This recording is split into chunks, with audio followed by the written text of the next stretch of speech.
Hello friends, हमारा सवाल है किसी प्रश्न को तीन छात्रों ए बी सी के द्वारा हल करने की प्रायिकता क्रमशः 3/10, 1/5 तथा 1/10 है। प्रश्न के हल हो जाने की प्रायिकता ज्ञात कीजिए। तो हमें ऐसे सवालों को करने के लिए बहुत थ्योरी होती है, इसमें बहुत थ्योरी इसको समझना पड़ता है। तो हम सबसे पहले इधर लिखेंगे ए हमारा छात्र है। ए के प्रश्न ए के प्रश्न हल करने की प्रायिकता, एक के जो प्रश्न हल करने की जो हमें प्रायिकता दे रखी है, हमें वो दे रखी है हमें 3/10। जो एक के प्रश्न हल करने की प्रायिकता 3/10 दे रखी है, ये हमें प्रश्न में दे रखा है ए बी सी। ये हमारे छात्र हैं और जो हमारा छात्र ए है उसके प्रश्न हल करने की प्रायिकता 3/10 है। इसी प्रकार से जो हमारा बी छात्र है, इसके जो प्रश्न हल करने की जो हमारी प्रायिकता दे रखी है, वो दे रखी है हमें प्रश्न में क्या दे रखी है प्रायिकता 1/5 इसकी प्रायिकता दे रखी है। इसी प्रकार से जो हमारा छात्र सी है, उसके जो प्रश्न हल करने की प्रायिकता हमें दे रखी है, वो दी रखी है हमें 1/10। इसी प्रकार से हम एग्जाम में लिखेंगे तो हमें पूरे नंबर देगा एग्जामिनर। ठीक है, इसी प्रकार से लिखना है। मैंने इधर ये चिन्ह बना दिए हैं, आपको पूरा लिखना है। ठीक है, ये हमने प्रायिकताएं निकाल ली। अब हम इसी प्रकार से लिखेंगे, ये इनके हल करने की प्रायिकता हो गई। अब हम लिखेंगे ए के हल करने की, ए के प्रश्न ना हल करने की प्रायिकता। इसके हल करने की प्रायिकता है, अब हम इसके ना करने की प्रायिकता निकालेंगे। यानी कि हम लिख सकते हैं ए के प्रश्न हल ना करने की प्रायिकता। एक के प्रश्न हल ना करने की प्रायिकता कैसे निकालते हैं हम? तो जो हमारी प्रायिकता हल करने की होती है, उसमें 1 में से उसे घटा देते हैं तो हमें हल ना करने की प्रायिकता मिल जाती है। हम इसे P A' से प्रदर्शित करेंगे तो ये हो जाएगी हमारी 1 माइनस हल करने की प्रायिकता हमें दे रखी 3/10।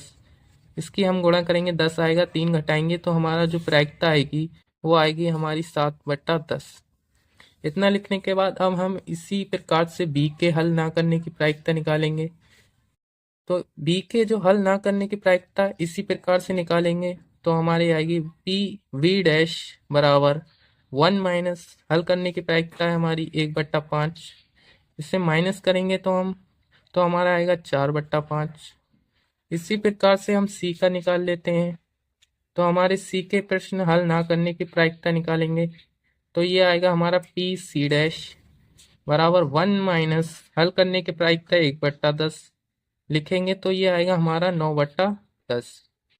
इतनी प्रायिकता निकालने के बाद अब हम क्या करेंगे, इसकी जो कुल प्रायिकता है, हमारे प्रश्न की हल करने की जो हमारी कुल प्रायिकता निकाल लेते हैं।